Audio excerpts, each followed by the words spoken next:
purpose comes first, even before dating.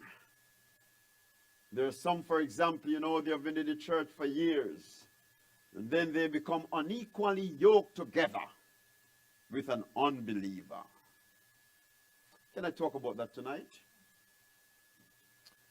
Friends, let me just share this with you today, that there is hardly any experience in life more painful, more devastating, and more miserable than to be married to somebody who does not believe as you believe. Listen to the testimony of those that have tried it.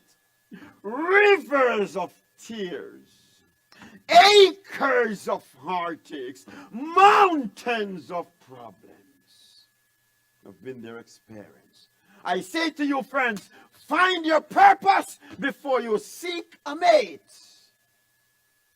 When you find your purpose, you should settle that with God.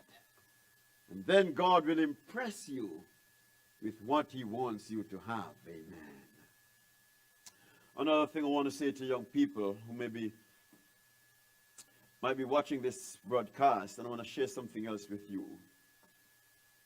That when you are seeking for a mate, a few things must happen. Because, I'm amazed, friends, for years,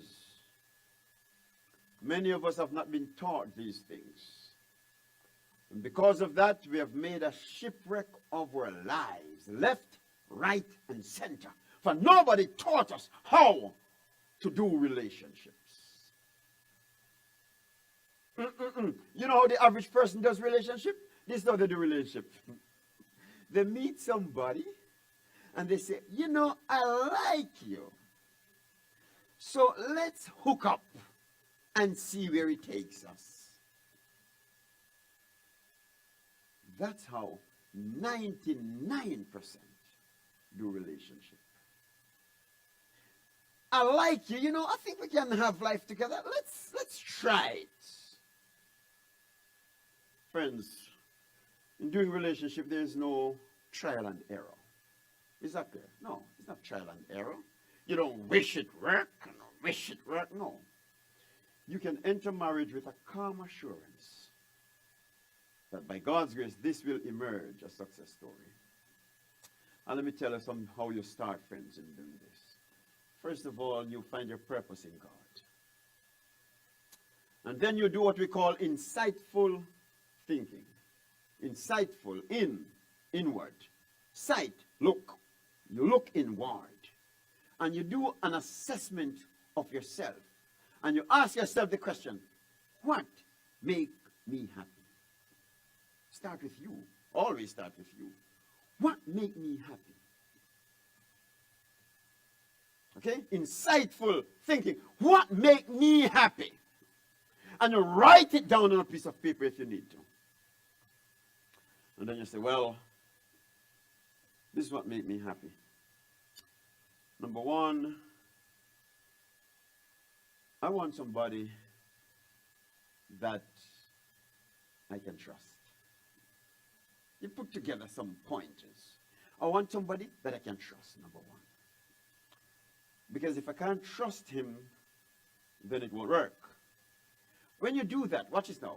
When you do that, number one, this is how this will safeguard you. You settle, I must have somebody that I can trust.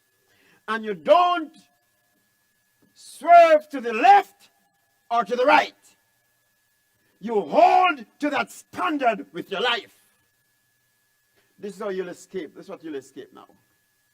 You'll escape going on with somebody. Okay, you just see somebody. And then you just get married. And then all of a sudden you realize they're hiding their phone from you. They're going out late. They're coming in 3 o'clock in the morning.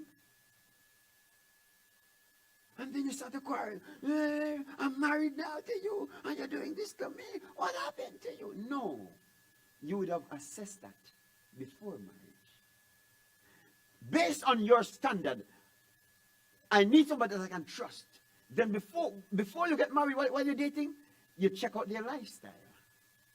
Because normally, this is how the person has been living as a single person. They have been going out late and coming in early. Going out late and coming out early. So guess what? You knowing that, you know this person is not the one for you. Except they reform. Is that clear? So you check them out first based on the standard that you set for yourself. So that's the first thing you ask. I must have somebody that I can trust. That will make me happy. If I cannot trust them, I will be miserable. So when you go and you talk to somebody, you feel them out. Check out their lifestyle.